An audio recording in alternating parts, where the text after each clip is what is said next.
2 अप्रैल 1982 south Atlantic ocean की ठंडी हवाओं के बीच अचानक इतिहास करवट लेता है। अर्जेंटीना यहां मौजूद फॉकलैंड आइलैंड्स पर जोरदार हमला कर देता है और यहां मौजूद ब्रिटिश मरीन फोर्सेस को हराकर फॉकलैंड आइलैंड्स को कैप्चर कर लेता है। इसके बाद पूरा का पूरा अर्जेंटीना जश्न में डूब जाता है। लेकिन जैसे ही ये खबर ब्रिटेन तक पहुंचती है, पूरा देश गुस्से से उबल पड़ता है। 13,000 किलोमीटर की दूरी, समुद्र की कठिनाइयों और कई हफ्तों के थका देने वाले सफर के बावजूद ब्रिटेन खुद को रोक नहीं पाता और जल्दी ही एक विशाल ब्रिटिश टास्क फोर्स समुद्र की लहरों को चीरते हुए फॉकलैंड्स की ओर निकल पड़ती है। उसे फॉकलैंड्स पहुंचने में करीब 1 महीने का वक्त लग जाता है और इसके बाद ब्रिटेन और अर्जेंटीना के बीच एक भयंकर वॉर शुरू हो जाती है। British forces Argentinian ship ARA General Belgrano को डुबोकर 323 सैनिकों की जान ले लेती है। जवाबी कार्रवाई करते हुए अर्जेंटीना की सेनाएं भी 2 British warships HMS Sheffield, HMS Coventry और एक मर्चेंट शिप अटलांटिक कॉन्वेयर को समुद्र की गहराइयों में पहुंचाकर कई ब्रिटिश सैनिकों की जान ले लेती है। इससे युद्ध और भयानक रूप ले लेता है और देखते ही देखते ये युद्ध 74 दिनों तक खिंच जाता है। इसके असर ने पूरी दुनिया को हिला दिया। दुनिया सांसें थामकर इस टकराव को देख रही थी कि आखिर फॉकलैंड आइलैंड्स पर किसका झंडा लहराएगा। आइए जानते हैं 74 दिनों तक चले इस भयंकर फॉकलैंड्स वॉर की पूरी कहानी। आखिर फॉकलैंड आइलैंड्स पर अर्जेंटीना बार बार अपना दावा क्यों करता रहता है? आखिर ऐसा क्या था जो 13,000 किलोमीटर की दूरी होने के बावजूद ब्रिटेन इन निर्जन से आइलैंड्स को खोना नहीं चाहता था और इसके लिए अर्जेंटीना के साथ युद्ध में उतर गया? और आखिरकार इस खूनी टकराव में जीत किसकी हुई? 1982, the iconic images of a war 8,000 miles from home. The Defense Secretary says Britain's got a right to invade the Falklands.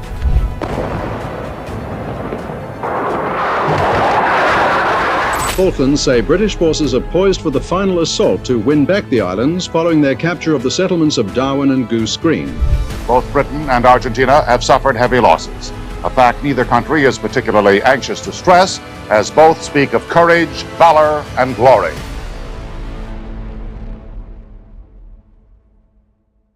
Falkland islands south Atlantic ocean में स्थित है, जो साउथ अमेरिका के साउथ ईस्ट कोस्ट से लगभग 480 kilometre दूर है। Falkland 776 छोटे छोटे आइलैंड से मिलकर बना हुआ है, जहां 2 बड़े आइलैंड्स ईस्ट फॉकलैंड और वेस्ट फॉकलैंड है। ह्यूमन सिविलाइजेशन के डेवलपमेंट के काफी बाद तक इन आइलैंड्स पर किसी की नजर नहीं गई, लेकिन जब यूरोपियन कंट्रीज समुद्री मार्ग खोजते हुए अमेरिकास और अटलांटिक ओशन तक पहुंचे तो उन्हें इसकी स्ट्रेटेजिक इंपॉर्टेंस समझ आई।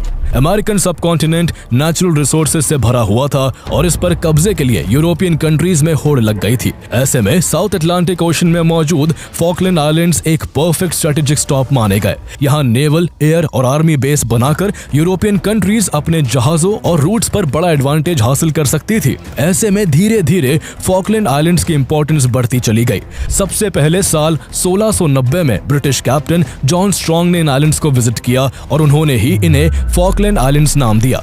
इसके बाद करीब 70 साल तक यहाँ कोई हलचल नहीं हुई। साल 1764 में फ्रेंच एक्सप्लोरर्स यहाँ के ईस्ट फॉकलैंड पहुंचे और वहाँ पोर्ट लुइस नाम का सेटलमेंट स्टैब्लिश किया। अगले साल ब्रिटिश ने भी फॉकलैंड्स तक अपनी पहुंच बना ली और वेस्ट फॉकलैंड में पोर्ट एगमोंट नाम का एक सेटलमेंट सेटअप किया। लेकिन फॉकलैंड आइलैंड्स यूरोप से करीब 13,000 किलोमीटर की दूरी पर स्थित है, इसलिए यहाँ बनाए सेटलमेंट्स और इस एरिया पर कंट्रोल बनाए रखना काफी मुश्किल था।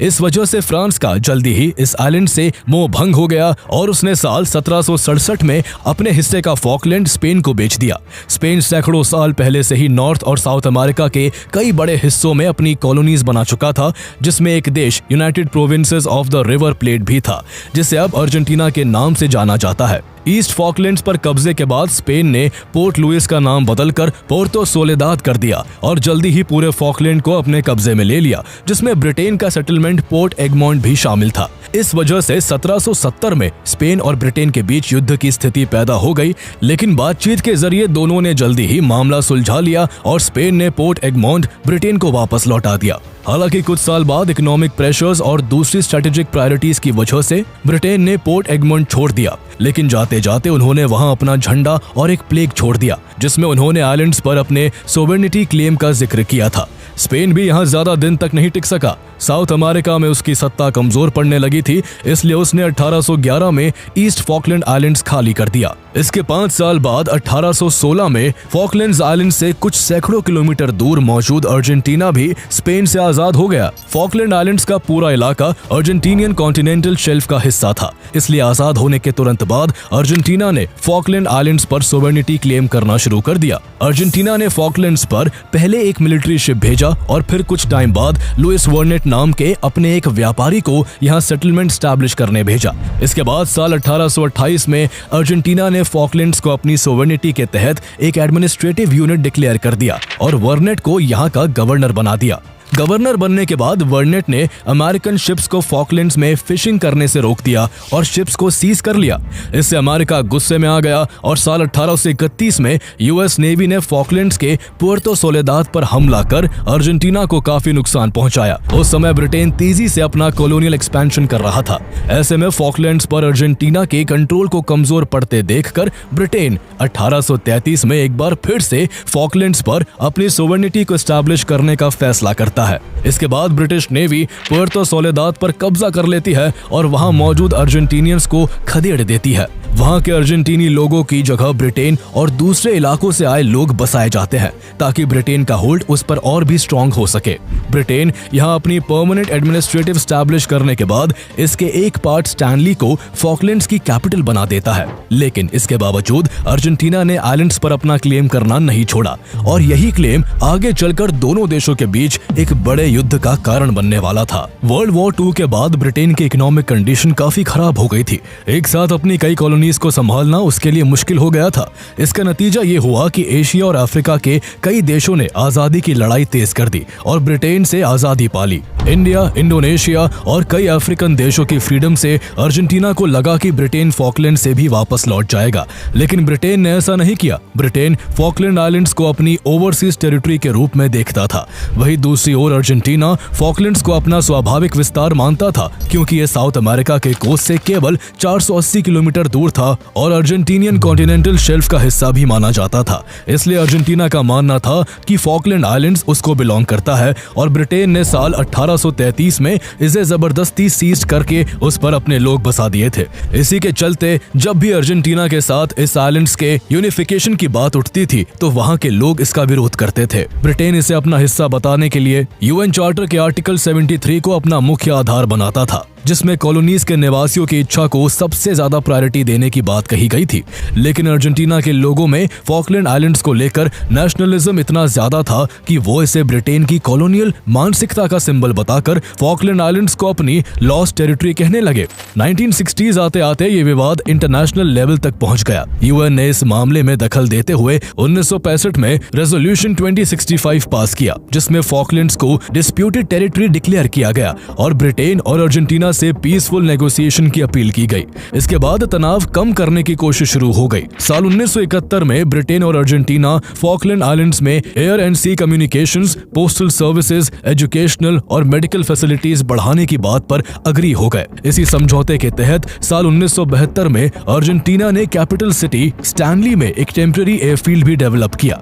लेकिन जब भी अर्जेंटीना ब्रिटेन से इस आइलैंड्स पर सोवेनिटी की बात करता, ब्रिटेन पहले यहाँ इकोनॉमिक एक्टिविटीज को बढ़ाने का बहाना करके बात को टाल देता था। ऐसे में धीरे धीरे अर्जेंटीना को महसूस होने लगा कि बिना मिलिट्री ऑपरेशन के ब्रिटेन उसे उसका हिस्सा कभी नहीं लौटाएगा। इसी बीच अर्जेंटीना की राजनीति में बड़ा बदलाव आता है। 1976 में जनरल जॉर्ज राफेल विदेला ने मिलिट्री कू करके अर्जेंटीना की सत्ता हथिया ली और वहां जुंटा गवर्नमेंट की एस्टैब्लिशमेंट कर दी। सत्ता संभालते ही जुंटा गवर्नमेंट ने विरोधियों के खिलाफ वायलेंट कैंपेन चलाया, जिसके चलते सरकार विरोधी हजारों लोगों को गिरफ्तार कर मार दिया गया और हजारों लोग गायब कर दिए गए। इसके साथ साथ उस समय अर्जेंटीना भयंकर इकोनॉमिक क्राइसिस और सिविल अनरेस्ट से भी गुजर रहा था। जनता में सरकार के खिलाफ गुस्सा बढ़ रहा था और ऐसे में गवर्नमेंट ने लोगों का ध्यान भटकाने के लिए फॉकलैंड्स के मुद्दे को नेशनल प्राइड के रूप में उछालना शुरू किया। मीडिया, स्कूल करिकुलम और पब्लिक कैंपेन्स में फॉकलैंड्स को मालविनास अर्जेंटीनास कहा जाने लगा और ब्रिटेन को समुद्री लुटेरा बताया गया।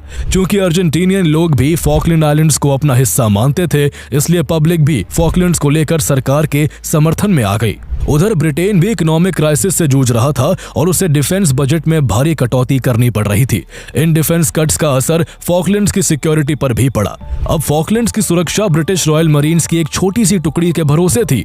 पेट्रोलिंग के लिए भी यहाँ केवल एक वॉरशिप HMS एंड्योरेंस मौजूद थी और उसे भी 15 अप्रैल 1982 तक डीकमीशन करने का प्लान था। अर्जेंटीना को यह सब देखकर लगने लगा कि ब्रिटेन अब फॉकलैंड्स पर अपना कब्जा बनाए रखने में कैपेबल नहीं है।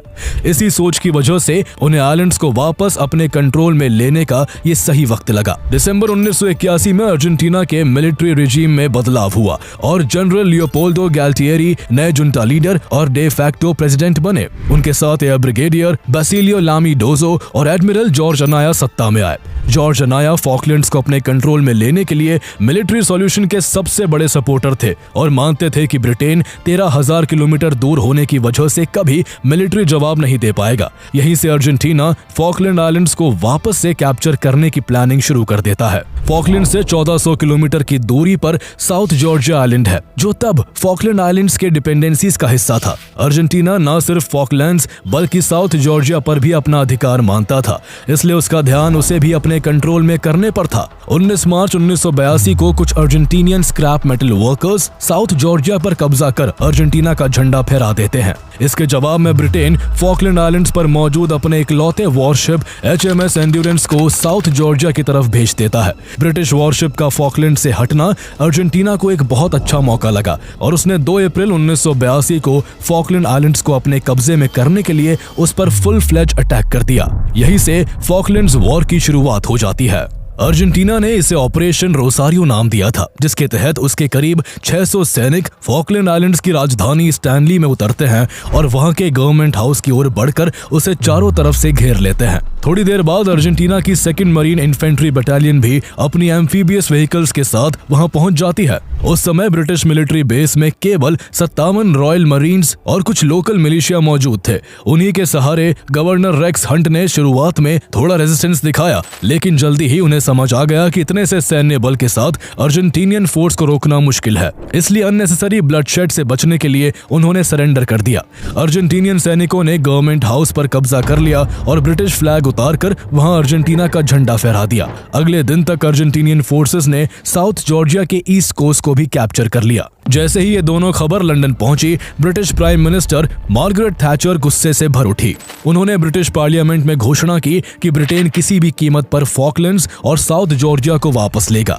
ब्रिटेन के इस ऑफिशियल स्टैंड के बाद UN सिक्योरिटी काउंसिल ने रेजोल्यूशन 502 पास करके अर्जेंटीना से तुरंत पीछे हटने की मांग की। ये डिप्लोमेटिक लेवल पर ब्रिटेन की जीत थी, लेकिन अर्जेंटीना पर इसका कोई फर्क नहीं पड़ा और वो फॉकलैंड्स में अपनी पोजीशंस और मजबूत करने लगा। ब्रिटेन आइलैंड्स को वापस अपने कब्जे में लेने के लिए ऑपरेशन कॉर्पोरेट लॉन्च करता है, जिसके तहत एक विशाल नेवल टास्क फोर्स तैयार की जाती है, जिसमें ब्रिटिश टास्क फोर्स में कुल 127 जहाज शामिल थे। इनमें 43 रॉयल नेवी के वॉरशिप्स, 22 रॉयल फ्लीट ऑक्सिलरी के जहाज और 62 मर्चेंट शिप्स थे। फॉकलैंड्स ब्रिटेन से 13,000 किलोमीटर दूर था, इसलिए हर जरूरी सामान, खाना, ताजा पानी, aviation fuel, spare parts, medical facilities और एम्यूनिशन सब कुछ सैनिकों के साथ इन्हीं जहाजों पर लोड कर दिया गया, क्योंकि इतनी दूरी पर टाइम से रीसप्लाई भेजना लगभग इम्पॉसिबल था। टास्क फोर्स को फॉकलैंड आइलैंड्स तक पहुंचने में वक्त लगने वाला था, इसलिए ब्रिटेन ने निर्णय लिया कि पहले अटलांटिक ओशन के बीच में लोकेटेड असेंशन आइलैंड पर एक मिलिट्री एयरबेस तैयार किया जाए, ताकि विमानों की रिफ्यूलिंग आसान हो जाए। इसके पीछे एक और कारण ये था कि उस समय ब्रिटेन के पास केवल 42 फ्रंटलाइन एयरक्राफ्ट थे, जबकि अर्जेंटीना फॉकलैंड्स के करीब होने के कारण 122 कॉम्बैट एयरक्राफ्ट डिप्लॉय कर सकता था। इसके अलावा ब्रिटिश एयरक्राफ्ट खासकर छोटे सी हैरियर की रेंज और एंड्योरेंस लिमिटेड थी, इसलिए ब्रिटेन को कैरियर्स की तैनाती बहुत समझदारी से करनी थी। रॉयल एयरफोर्स ने तेजी से काम शुरू किया और मिड अप्रैल 1982 तक एसेंशन आइलैंड पर एक टेम्पररी एयरबेस ऑपरेशनल हो गया। जल्द ही यहाँ Avro Vulcan BMK-2 bombers, Handley Page Victor KMK-2 refuelling aircraft और McDonnell Douglas Phantom FGR MK-2 fighters तैनात किए गए, ताकि बॉम्बर फोर्स को सुरक्षा मिल सके। इस बीच ब्रिटेन ने 19 अप्रैल को अर्जेंटीना से साउथ जॉर्जिया को वापस लेने के लिए ऑपरेशन पैराक्वेट शुरू किया। उस समय वहां का मौसम बेहद खराब था और चारों तरफ घना कोहरा, तेज हवाएं और बर्फीला माहौल था। इस दौरान 2 ब्रिटिश हेलीकॉप्टर क्रैश हो गए, लेकिन ब्रिटिश टुकड़ियों ने रीग्रुप होकर 24 अप्रैल को साउथ जॉर्जिया पर एक जोरदार हमला बोल दिया। अर्जेंटीनियन सोल्जर्स ने भी कड़ी टक्कर दी। तभी जोरदार घमासान के बीच अगले दिन की सुबह एक Argentinian submarine ARA Santa Fe resupply लेकर साउथ जॉर्जिया पहुंची, लेकिन वापसी के दौरान इसे HMS एंट्रिम से उड़ान भर रहे एक British helicopter Westland Wessex HAS MK3 पर मौजूद सैनिकों ने देख लिया और उस पर डेप्थ चार्जेस से हमला कर दिया। ब्रिटिश नेवी की HMS प्लायमाउथ और HMS ब्रिलियंट शिप्स ने भी इसे घेर कर इस पर कई टॉर्पीडोज दागे और इसे बुरी तरह से डैमेज कर दिया। यह अर्जेंटीनियन सबमरीन इतनी बुरी तरह टूट चुकी थी कि अब वो गोता भी नहीं लगा पा रही थी, इसलिए उसका क्रू उसे साउथ जॉर्जिया की कैपिटल किंग एडवर्ड पॉइंट के जेटी के पास छोड़कर भाग गया। इस सबमरीन पर मौजूद सभी 190 अर्जेंटीनियन सेलर्स ने बिना किसी रेजिस्टेंस के ब्रिटिश फोर्सेस के सामने सरेंडर कर दिया। इसके साथ ही ब्रिटिश सैनिकों ने साउथ जॉर्जिया को दोबारा अपने कब्जे में ले लिया और वहां वापस ब्रिटेन का झंडा फहरा दिया। अर्जेंटीना अब साउथ जॉर्जिया को तो हार चुका था, लेकिन वो किसी भी कीमत पर फॉकलैंड आइलैंड्स को वापस ब्रिटेन के कब्जे में नहीं जाने देना चाहता था। उसने काफी तेजी से अपने रिजर्व फोर्सेस को फॉकलैंड आइलैंड्स भेजना शुरू कर दिया। 2 पूरी ब्रिगेड्स, जिनमें 8 इन्फेंट्री रेजिमेंट्स और सपोर्ट यूनिट्स शामिल थी, फॉकलैंड्स पर उतारी गई। मई की शुरुआत तक वहां अर्जेंटाइन ट्रूप्स की संख्या 13,000 हो गई। इस दौरान अर्जेंटीना ने brigadier general Mario Benjamin Menendez को फॉकलैंड्स का मिलिट्री गवर्नमेंट भी अपॉइंट कर दिया। उधर अमेरिकी राष्ट्रपति रोनाल्ड रीगन शटल डिप्लोमेसी के जरिए दोनों देशों के नेताओं से बातचीत कर युद्ध रोकने की कोशिश कर रहे थे, लेकिन ना तो ब्रिटेन और ना ही अर्जेंटीना पीछे हटने को तैयार हुआ। ब्रिटेन की सीधी डिमांड थी कि अर्जेंटीना आइलैंड से अनकंडीशनल विड्रॉल करे। वही अर्जेंटीना को लगने लगा था कि भले ही अमेरिका अभी न्यूट्रल होने का दिखावा कर रहा है, लेकिन अल्टीमेटली वो ब्रिटेन का ही पक्ष लेगा। इस वजह से अर्जेंटीना ने अमेरिकन अथॉरिटी से होने वाली मीटिंग लास्ट मिनट पर कैंसिल कर दी। जैसा कि अर्जेंटीना को आभास था, अमेरिका ने 30 अप्रैल 1982 को इस युद्ध में पब्लिकली ब्रिटेन को सपोर्ट करने की घोषणा कर दी। जल्द ही नेटो के कई और देश ब्रिटेन के सपोर्ट में आ गए और अर्जेंटीना इंटरनेशनल लेवल पर अलग थलग पड़ता गया। इस दौरान 1 मई 1982 को British task force Falkland islands तक पहुंच जाती है। ब्रिटिश टास्क फोर्स के फॉकलैंड आइलैंड्स पहुंचने के बाद अर्जेंटीना अपनी पहली बड़ी स्ट्राइक लॉन्च करती है, जिसमें A4 Skyhawks, IAI Daggers, English Electric Canberras और मिराज 3 एस्कॉर्ट्स जैसे 36 एयरक्राफ्ट शामिल थे। लेकिन जैसे ही ये Argentinian aircraft British task force पर हमला करने पहुंचे, ब्रिटिश सी हैरियर्स ने इंटरसेप्ट करके जल्द ही कई अर्जेंटीनियन एयरक्राफ्ट गिरा दिए, जिनमें डैगर और कैनबेरा एयरक्राफ्ट शामिल थे। इसके बाद ब्रिटिश सी हैरियर और अर्जेंटीनियन मिराज 3 के बीच भयानक एयर कॉम्बैट शुरू हो गई। काफी देर तक दोनों तरफ से एयरक्राफ्ट्स एक दूसरे पर मिसाइल दागते रहे। तभी एक ब्रिटिश एयरक्राफ्ट से छोड़ी गई AIM-9L साइड विंडो मिसाइल ने एक मिराज 3 को सीधा निशाना बनाया और वो वही मिड एयर में तबाह हो गया। कुछ देर बाद अर्जेंटीना का एक दूसरा मिराज फ्यूल की कमी की वजह से तेजी से स्टैनली की ओर लौटने लगा, लेकिन वहां मौजूद अर्जेंटीनियन डिफेंडर्स गलती से अपने ही मिराज को पहचान नहीं पाए और मिसाइल दागकर उसे मार गिराया। जहां एक तरफ फॉकलैंड्स के आसमान में अर्जेंटीना और ब्रिटेन के बीच एयर वॉर जारी थी, तो वही दोनों के बीच समुद्र में नेवल वॉर भी चरम पर पहुंच चुकी थी। 1 मई को जब Argentinian light cruiser ARA General Belgrano Falklands के साउथ वेस्ट में मौजूद था, तभी British nuclear powered submarine HMS Conqueror ने उसको टोटल एक्सक्लूजन जोन TEZ के बाहर ऑपरेट करते हुए डिटेक्ट कर लिया और उसका पीछा करने लगी। 2 मई 1982 के दोपहर करीब 4 बजे ब्रिटिश सबमरीन HMS कॉन्करर ने Argentinian light cruiser ARA General Belgrano पर 3 मार्क A टॉर्पीडोज दागे, जिनमें से 2 क्रूजर को जाकर लगे। इस वार से उसमें कई जगह छेद हो गए और पानी तेजी से भरने लगा। 1 घंटे के अंदर ही जनरल बेलग्रानो साउथ अटलांटिक ओशन की अथाह गहराइयों में समा गया और उसमें मौजूद 323 अर्जेंटीनियन सेलर्स की भी मौत हो गई, जो पूरे युद्ध में अर्जेंटीना की टोटल कैजुअलिटीज का लगभग आधा था। चूंकि ब्रिटेन ने जनरल बेलग्रानो को टोटल एक्सक्लूजन जोन से बाहर निशाना बनाया था, इसलिए लैटिन अमेरिकन देशों ने ब्रिटेन के इस एक्ट की कड़ी आलोचना की। ब्रिटेन के अंदर भी कुछ लोगों ने अपनी ही सरकार को इसके लिए सवालों के कटघरे में खड़ा किया और कुछ यूरोपियन एलाइज ने भी आगे के युद्ध में ब्रिटेन को सपोर्ट देने से इनकार कर दिया। लेकिन इस दौरान अमेरिका ब्रिटेन के साथ मजबूती से खड़ा रहा। रणनीतिक रूप से यह घटना बेहद अहम साबित हुई। जनरल बेलग्रानो और उसके क्रू को खोने के बाद अर्जेंटीना का पूरा पूरा नेवल फ्लीट अपने देश के बंदरगाह लौट गया और पूरे युद्ध के दौरान बाहर नहीं निकला। पूरे युद्ध के दौरान केवल diesel powered submarines ARA San Luis occasional patrols पर गई, लेकिन वो मॉडर्न ब्रिटिश नेवी को टक्कर देने के लिए काफी नहीं थी। हालांकि जनरल बेलग्रानो के डूबने के सिर्फ 2 दिन बाद अर्जेंटीना ने भी ब्रिटेन को एक बड़ा झटका दिया। 4 मई को Argentinian second naval air fighter squadron ने British type 42 destroyer HMS Sheffield पर हमला कर दिया। उन्होंने AM-39 एक्सकोसेट एंटी शिप मिसाइल दागी जो HMS शेफील्ड के बीचों बीच जाकर लगी, जिससे एक बहुत बड़ा ब्लास्ट हो गया। इस ब्लास्ट से जहाज में आग लग गई और इसमें 20 क्रू मेंबर्स मारे गए और 24 गंभीर रूप से घायल हो गए।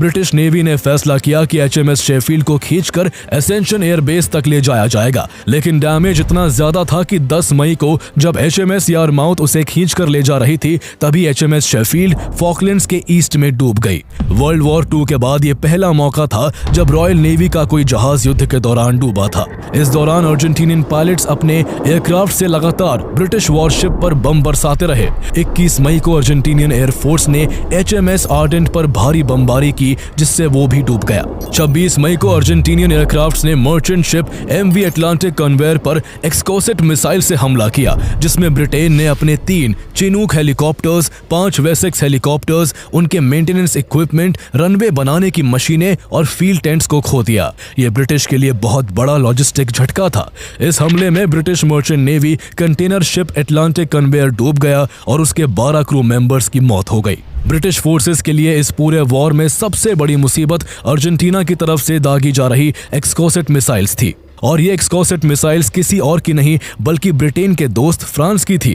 फॉकलैंड्स वॉर से कुछ समय पहले फ्रांस ने अर्जेंटीना को 5 एक्सकोसेट मिसाइलें बेची थी, लेकिन युद्ध शुरू होने के बाद अमेरिका और बाकी नेटो देशों की तरह फ्रांस भी ब्रिटेन के सपोर्ट में आ गया था। इसके बाद फ्रांस के प्रेसिडेंट फ्रैंकोइस मिटेरान ने अर्जेंटीना पर हथियारों की बिक्री पर बैन लगाया और ब्रिटिश जहाजों को अफ्रीका के फ्रेंच पोर्ट इस्तेमाल करने की परमिशन भी दे दी। इतना ही नहीं, फ्रांस ने अर्जेंटीना को बेचे गए हथियारों की जानकारी भी ब्रिटेन को दी और कोशिश की कि अर्जेंटीना को कहीं से भी और एक्सकोसेट मिसाइल्स ना मिल सके। इसके अलावा फ्रांस ने ब्रिटेन के हैरियर पायलट्स को डिसिमिलर एयरक्राफ्ट ट्रेनिंग देने की अरेंजमेंट्स भी की, जिससे ब्रिटिश हैरियर पायलट्स को उन फ्रेंच एयरक्राफ्ट के खिलाफ अभ्यास करने का मौका मिला जिन्हें अर्जेंटीना युद्ध में इस्तेमाल कर रहा था। फ्रांस के अलावा अमेरिका भी इस वॉर में ब्रिटेन को भरपूर मदद दे रहा था। अमेरिका ने ब्रिटेन को हैरियर जेट्स के लिए 200 Sidewinder missiles, 8 Stinger surface to air missile systems, Harpoon anti ship missiles और मोटर बॉम्ब्स दिए। जब ब्रिटिश टास्क फोर्स अप्रैल 1982 के बीच में एक्सेशन आइलैंड पहुंचा था, तो वहां के अंडरग्राउंड फ्यूल टैंक्स खाली थे और leading assault ship HMS fearless के पास इतना फ्यूल भी नहीं था कि वो ठीक से डॉक कर सके। तब यूनाइटेड स्टेट्स ने एक सुपर टैंकर डायवर्ट किया, जिससे लगभग 20 लाख गैलन्स फ्यूल से वहां खड़े जहाजों और आइलैंड के स्टोरेज टैंक्स को भरा गया। अमेरिका ने ब्रिटेन को अपने कम्युनिकेशन सैटेलाइट्स भी इस्तेमाल करने दिए ताकि सदर्न ओशन में मौजूद सबमरीन्स और ब्रिटेन के नेवल HQ के बीच सिक्योर कम्युनिकेशंस हो सके। इसके अलावा यूएस ने ब्रिटिश फ्लीट को सैटेलाइट इमेजरी और वेदर फोरकास्ट डेटा भी दिया। इस तरह देखा जाए तो ब्रिटेन जैसा ताकतवर देश अर्जेंटीना के खिलाफ अकेला नहीं लड़ रहा था, बल्कि उसके साथ उसके वेस्ट के कई साथी खड़े थे। लेकिन इसके बावजूद अर्जेंटीना अपनी पूरी ताकत के साथ लड़ रहा था। उसके वार से कई ब्रिटिश जहाज सिर्फ इसलिए बच गए क्योंकि अर्जेंटीनी पायलट बहुत लो एल्टीट्यूड पर उड़ान भरकर बम गिराते थे ताकि वो ब्रिटिश एंटी एयरक्राफ्ट तोपों और सी हैरियर जेट से बच सके। इतनी कम ऊंचाई से गिराए गए बम अक्सर एक्सप्लोड नहीं होते थे। ऐसे 13 बॉम्ब्स ब्रिटिश वॉरशिप्स पर गिरे जरूर, लेकिन फटे नहीं। एक बार ब्रिटिश रॉयल एयरफोर्स के पूर्व प्रमुख लॉर्ड क्रेग ने कहा था, अगर उन 13 में से सिर्फ 6 बम भी फट जाते तो हम युद्ध हार जाते। हालांकि इन हमलों में अर्जेंटीना ने भी अपने 22 एयरक्राफ्ट्स खो दिए। सैकड़ों सैनिकों और अरबों डॉलर का आर्थिक नुकसान झेलने के बावजूद न तो अर्जेंटीना पीछे हटने को तैयार था और न ही ब्रिटेन। एयर एंड नेवल के अलावा ग्राउंड बैटल भी जारी थी। 21 मई 1982 की रात ब्रिटेन की एम्फीबियस टास्क ग्रुप, जिसमें 3 कमांडो ब्रिगेड के लगभग 4000 सैनिक थे, ईस्ट फॉकलैंड के सैन कार्लोस वाटर क्षेत्र की बीचेस पर उतरती है और तेजी के साथ ईस्ट फॉकलैंड पर वापस अपना कब्जा जमाने लगती है। 27-28 मई को ब्रिटेन की 2 पैरा बटालियन ने गूस ग्रीन और डॉर्विन पर भी हमला कर दिया। काफी मशक्कत के बाद यहां ब्रिटेन को जीत मिली, लेकिन इसमें उसे अपने 17 सैनिक खोने पड़े। इस लड़ाई में करीब 50 अर्जेंटीनी सैनिक भी मारे गए और उसके 961 सैनिक कैदी बना लिए गए। 1 जून तक ब्रिटेन की 5th इन्फेंट्री ब्रिगेड के एक्स्ट्रा 5000 सैनिक फॉकलैंड पहुंच गए, जिससे अब ब्रिटिश डिविजनल कमांडर के पास कैपिटल सिटी स्टैनली पर सीधा अटैक करने लायक पर्याप्त सैन्य बल हो गया था। लेकिन ब्रिटेन के लिए एक बड़ी ट्रेजेडी अभी बाकी थी। 8 जून को पोर्ट प्लीजेंट से ब्रिटेन की 2 लैंडिंग शिप्स सर ट्रिस्ट्रैम और सर गैलाहद पोर्ट फिट्जरॉय के लिए निकली। सीनियर ऑफिशियल्स की जिद थी कि इन शिप्स पर मौजूद सभी सैनिकों को सी रूट से सीधे पोर्ट फिट्जरॉय पहुंचाया जाए, ताकि वो 11 किलोमीटर की थका देने वाली पैदल यात्रा से बच सके। लेकिन जैसे ही दोनों शिप्स रवाना हुई, माउंट हैरियट पर मौजूद अर्जेंटीनी सैनिकों ने इन्हें देख लिया और कुछ ही देर में 5 अर्जेंटीनी A4 स्काईहॉक्स इन दोनों ब्रिटिश शिप्स पर टूट पड़े और भारी बमबारी शुरू कर दी। देखते ही देखते 48 ब्रिटिश सैनिकों की जान चली गई और 115 सैनिक गंभीर रूप से घायल हो गए। इस हमले में अर्जेंटीना के भी 3 पायलट मारे गए। इस घटना की ये दिल दहला देने वाली तस्वीरें और वीडियो पूरी दुनिया में फैल गई, जिनमें साफ साफ देखा जा सकता था कि किस तरह धुएं से घिरे जहाजों पर बम बरसाते हुए हेलीकॉप्टर मंडरा रहे थे और जलते जहाजों से जिंदा बचे सैनिकों को बाहर निकाला जा रहा था। ये दृश्य फॉकलैंड युद्ध की सबसे गंभीर और दर्दनाक छवियों में से एक बन गया, जिसने इस युद्ध की भयानकता को दुनिया के सामने रख दिया। युद्ध धीरे धीरे अंतिम मोड़ पर पहुंच चुका था और अंत आते आते ब्रिटिश फोर्सेस का पलड़ा भारी होने लगा था। 11 से 13 जून के बीच ब्रिटिश ट्रूप्स ने Mount Harriet, 2 sisters, Mount Longdon, Wireless Ridge और माउंट टम्बल डाउन जैसी स्टैनली के आसपास की ऊंचाइयों पर नाइट असॉल्ट्स लॉन्च किए और सभी बैटल्स में ब्रिटेन को डिसाइसिव जीत हासिल हुई। पूरे युद्ध में लगभग 907 लोगों की जान गई, जिनमें 649 अर्जेंटीनियन सोल्जर्स, 255 ब्रिटिश सोल्जर्स और 3 फॉकलैंड के नागरिक शामिल थे। आखिरकार 74 दिन की भयंकर लड़ाई के बाद 14 जून 1982 को Argentinian brigadier general Mario Menendez ने ब्रिटिश मेजर जनरल जेरेमी मूरे के सामने सरेंडर कर दिया। इसके साथ ही ब्रिटिश फोर्सेस ने फॉकलैंड आइलैंड्स पर पूरी तरह से दोबारा कब्जा कर लिया। इस युद्ध में ब्रिटेन की जीत अमेरिका और फ्रांस समेत कई वेस्टर्न कंट्रीज की मदद के कारण पॉसिबल हो पाई थी, वरना फॉकलैंड आइलैंड्स को लेकर अर्जेंटीना ने जिस तरह का प्रतिरोध दिखाया था, उससे 74 दिनों में कई बार ब्रिटेन के कगार पर पहुंच गया था। फॉकलैंड्स वॉर जीतने के बाद ब्रिटेन ने यहां के कई आइलैंड्स पर परमानेंट मिलिट्री बेस और modern air defence systems install किए, जिन्हें फोर्ट्रेस फॉकलैंड्स के नाम से जाना गया। इसका मकसद था कि भविष्य में कोई इन्वेजन ना हो सके। इस युद्ध के बाद ब्रिटेन में प्राइम मिनिस्टर मार्गरेट थैचर की पॉपुलैरिटी तेजी से बढ़ी और 1983 के इलेक्शंस में उनकी पार्टी को एक बड़ी जीत मिली। ये जीत इसलिए भी बड़ी थी क्योंकि युद्ध से पहले वो ओपिनियन पोल्स में SDP लिबरल अलायंस से पीछे चल रही थी, लेकिन फॉकलैंड्स वॉर जीतने के बाद ब्रिटिश लोगों ने उन्हें हाथों हाथ लिया। उधर अर्जेंटीनियन गवर्नमेंट को नेशनल ह्यूमिलिएशन झेलना पड़ा, जिससे जल्द ही मिलिट्री जुंटा का पतन हो गया और 1983 में वहां फिर से डेमोक्रेसी की वापसी हुई। हालांकि सरकार बदलने के बावजूद अर्जेंटीना ने फॉकलैंड्स पर अपना सोवेरेनिटी क्लेम जारी रखा, लेकिन फॉकलैंड आइलैंड्स पर रहने वाले लोग जो पहले से ही ब्रिटेन के सपोर्ट में थे, ब्रिटेन ने उनका भरोसा कायम रखने के लिए कई डेवलपमेंट्स के काम किए। ऐसे में साल 2013 में जब वहां एक रेफरेंडम करवाया गया तो 99.8% आइलैंडर्स ने ब्रिटेन के पक्ष में वोट किया, लेकिन अर्जेंटीना ने इस रेफरेंडम को नहीं माना और बार बार इंटरनेशनल स्टेज पर फॉकलैंड्स, जिसे वो मालविनास आइलैंड्स कहता है, उसे अपना हिस्सा बताता रहा। साल 2022 में चाइना में आयोजित हुए विंटर ओलंपिक्स के दौरान भी ये मामला गर्मा गया। अर्जेंटीनियन प्रेसिडेंट एल्बर्टो फर्नांडिस इसे अटेंड करने चाइना आए हुए थे और इस दौरान उनकी मुलाकात चाइनीज प्रेसिडेंट शी जिनपिंग से भी हुई। मीटिंग के बाद चाइना ने फॉकलैंड आइलैंड्स पर अर्जेंटीना के सोवेरेनिटी क्लेम का समर्थन किया। ब्रिटेन फॉकलैंड आइलैंड्स की तरह अफ्रीकन कंट्री मॉरिशस के चागोस आइलैंड्स पर भी सैकड़ों सालों से कब्जा जमाए हुए थे, लेकिन हाल ही में 3 अक्टूबर 2024 को उसे चागोस आइलैंड्स मॉरिशस को हैंडओवर करने के लिए अग्री होना पड़ा। इसके बाद इंटरनेशनल गलियारों में सवाल उठने लगे कि क्या ब्रिटेन अब फॉकलैंड आइलैंड्स भी अर्जेंटीना को सौंप देगा। इस पर 7 अक्टूबर 2024 को ब्रिटेन के फॉरेन सेक्रेटरी डेविड लैमी ने साफ कहा, फॉकलैंड्स हमारी टेरिटरी है और इसे हम किसी को भी नहीं सौंपेंगे। लेकिन अर्जेंटीना का दावा अब भी जारी है। उनका कहना है कि फॉकलैंड्स का ब्रिटेन से कोई हिस्टोरिकल या कल्चरल रिलेशन नहीं है। ब्रिटेन सिर्फ ताकत के बल पर जोर जबरदस्ती से वहां पर कब्जा किए हुए है। अर्जेंटीना का आइलैंड से ज्योग्राफिक कनेक्शंस है और उस पर उनकी लेजिटिमेट अथॉरिटी है। यही वजह है कि अर्जेंटीना में फॉकलैंड्स एक नेशनल सिंबल बन चुका है। लोग इसके नक्शे का टैटू बनवाते हैं, लॉकेट्स और टी-शर्ट्स पर उसका मैप छपवाते हैं। उनका मानना है कि भले ही नेटो, US और दुनिया की बड़ी ताकत करते ब्रिटेन के साथ है। भले ही उसके पास मॉडर्न आर्टिलरी और न्यूक्लियर वेपन्स हो, लेकिन अर्जेंटीना के पास फॉकलैंड आइलैंड्स को लेकर सही अधिकार है और उनका विश्वास है कि एक दिन ये अधिकार जरूर जीत हासिल करेगा। ऐसे में फॉकलैंड्स नेशनल आइडेंटिटी, प्राइड और ग्लोबल जियोपॉलिटिक्स का प्रतीक बन चुका है और शायद इसी वजह से इसका समाधान इतना आसान नहीं दिखता।